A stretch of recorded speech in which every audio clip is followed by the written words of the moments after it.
దాడులను ఖండించండి. కాశ్మీర్ ప్రజల ప్రాణాలకు రక్షణ కల్పించాలి. కాశ్మీర్ జిందాబాద్ సిపిఎం, జిందాబాద్ సిపిఎం. కాశ్మీర్ లో ఉగ్రవాద దాడులను ఖండించండి. కాశ్మీర్ లో ఉగ్రవాద దాడులను ఖండించండి. కాశ్మీర్ లో ఉగ్రవాద దాడులను ఖండించండి. అమాయక ప్రజలను పట్టాలు పెట్టుకుంటున్న ఉగ్రవాదంపై ఉక్కుపాదం మోపాలి. అమాయక ప్రజలపై కాశ్మీర్ లో జరిగినటువంటి ఘోర ఘటన అత్యంత రాక్షసమైనటువంటిది, కిరాతకమైనటువంటిది. యావత్ భారతదేశం తీవ్ర దిగ్భ్రాంతికి గురి చేసినటువంటి ఘటనగా సిపిఎం పార్టీ భావిస్తూ ఉన్నది. పర్యాటకులుగా ఆ ప్రాంతాన్ని సందర్శనకు వెళ్ళినటువంటి పౌరుల మీద టెర్రరిస్టులు విచ్చలవిడిగా కాల్పులు జరిపి 28 మందిని పొట్టన పెట్టుకున్నారు. అనేక మందిని క్షతగాత్రులు చేసి తీవ్రంగా గాయపరిచారు. వారందరూ కూడా చికిత్స పొందుతూ ఉన్నారు. ఈ ఘటనని సిపిఎం పార్టీ తీవ్రంగా ఖండిస్తూ ఉన్నది. ఇది పిరికి పందల చర్యగా సిపిఎం పార్టీ భావిస్తూ ఉన్నది. చనిపోయినటువంటి వారికి ఈరోజు విశాఖపట్నంలో కొవ్వొత్తులతోటి ఘనంగా శ్రద్ధాంజలి పాటించింది. అలాగే వారి కుటుంబ సభ్యులకి ప్రగాఢ సానుభూతి పని కూడా సిపిఎం పార్టీ తెలియజేస్తూ ఉన్నది. ఈ దాడిలో విశాఖపట్నానికి చెందిన బ్యాంకులో పనిచేసి ఇటీవలే రిటైర్డ్ అయినటువంటి చంద్రమౌళి అనేటువంటి ఆయన కూడా మరణించడం తీవ్ర శోక సముద్రానికి విశాఖపట్నానికి గురి చేసింది. చాలా ఆందోళనకరంగా ఈరోజు విశాఖపట్నం విచారం వ్యక్తం చేస్తూ ఉన్నది. మేము ఈ సందర్భంగా కేంద్ర ప్రభుత్వాన్ని డిమాండ్ చేసేది, ఇటువంటి ఘటన జరగకుండా తక్షణమే చర్యలు తీసుకోవాలి. ఈ దోషులు, ఈ దొండగలు ఏ దేశంలో దాక్కున్నా ఎక్కడికి వెళ్ళినా పట్టుకొని ఈడ్చుకొచ్చి కఠినంగా ఈ దేశంలో శిక్షించాలి, తగిన చర్యలు చేపట్టాలనేటువంటిది సిపిఎం పార్టీ డిమాండ్ చేస్తూ ఉన్నది.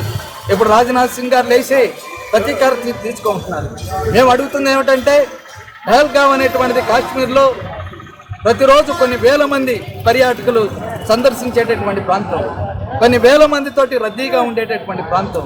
అటువంటి ప్రాంతంలోకి ఈ యొక్క టెర్రరిస్టులు ఎలా దొరపడ్డారనేటువంటిది కేంద్ర ప్రభుత్వం భారతదేశ ప్రభుత్వానికి సమాధానం చెప్పాలి.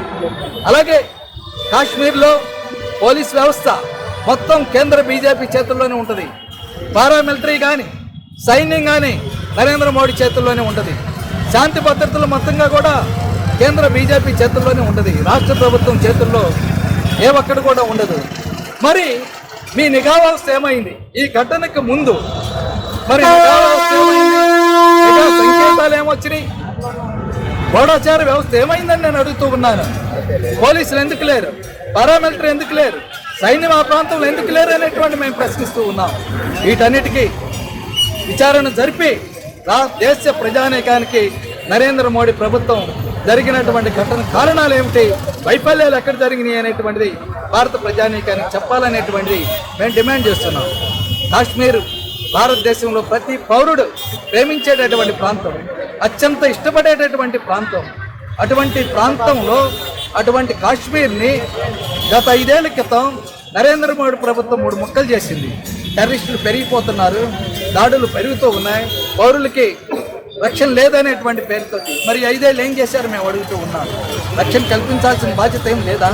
అక్కడ పౌరుల యొక్క కాశ్మీర్ పౌరుల్ని కాన్ఫరెన్స్లో తీసుకొని కాశ్మీర్ పౌరులతోటి సంబంధాలు పెంపొందింపజేసుకొని టెర్రరిస్టులను ఒంటరి చేయాల్సినటువంటి బాధ్యత కేంద్ర ప్రభుత్వం మీద లేదా నేను అడుగుతూ ఉన్నాను.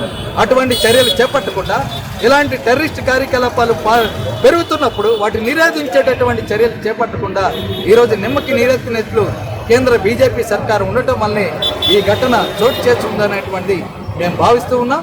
ఇప్పటికైనా బీజేపీ ప్రభుత్వం కదలాలి, నిద్రమొత్తు వదలాలి, కాశ్మీర్ పర్యటించేటటువంటి ప్రజానీకానందరూ కూడా రక్షణ కల్పించాలి, కాశ్మీర్ పౌరులు కూడా రక్షణ కల్పించాలి.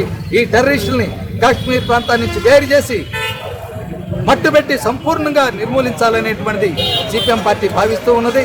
అలాగే ఈ సందర్భంగా రాష్ట్ర ప్రజానీకానికి మేము విజ్ఞప్తి చేస్తూ ఉన్నాం. ఈ ఘటనను ఆసరా చేసుకొని కొన్ని మతోన్మాద శక్తులు చెట్రేగిపోయి మత కలహాలు సృష్టించడానికి కూడా ప్రయత్నం చేస్తూ ఉన్నారు. శాంతియుతంగా ఉండాలి, లౌకికంగా ఉండాలి. హిందూ, ముస్లిం, క్రిస్టియన్ ఎవరైనా సరే అందరూ కలిసిమెట్టే ఉండాలి. టెర్రరిస్టులకి వాడు హిందువా, వాడు ముస్లిమా, వాడు క్రిస్టియన్ అనేటువంటిది ఏమాత్రం ఉండదు. ఈ దాడిలో కూడా హుసేన్ అనేటువంటి యువకుడు ఆ పర్యాటకుల మీద కాల్పులు జరుపుతూ ఉంటే ఆ టెర్రరిస్టులకు ప్రతిఘటన చేశాడు, రిటాలియేషన్ చేశాడు. వాడి దగ్గర ఉండేటటువంటి తుపాకులు లాగేసుకొని తిరిగి కాల్చిపోయేటటువంటి సందర్భంలో అతను కూడా విచ్చలవిడిగా కాల్చి చంపివేయబడ్డారు. ఈ దేశం యొక్క గొప్పతనం అదే.